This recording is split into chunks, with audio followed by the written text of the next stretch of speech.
So magandang hapon nga mga kaamga, at eto naisipan kong ilakad tong si Bakikang na to, at ayan nakadayo pa ng ihi talaga, buti alam niyo umihi. O sa gilid ng kalsada, di kagaya mo sa likod ng bahay niyo, kaya mabaho. So ayan nga po, naisipan ko lang siyang ilakad kasi ilang araw ko lang siyang hindi nilalakad at buntis nga siya. Pero hindi naman halata sa kanya tiyan kasi sa isang kabilang bangin lang naman yung medyo malaki.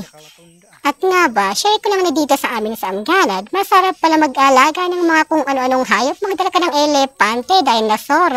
Pero hindi sa malawak ang mga bundok-bundok dito, mga kalsada. Masarap pa ang hangin na kanilang lalanghapin. At ayan naman yung kapatid ko, parang baliw sumasayaw na mag-isa. At ayan, pagpunta ka dito sa Amganad, ganyan ang yung makikita. O diba, kaganda-gandang langit naman yan, ay? Sa Amganad mo lang yan makikita. At ayan nga po yung kapatid ko, nagtitiktok-tiktok habang naglalakad pa siya. At hanggang dito na lang ang aking video na to. Bye-bye!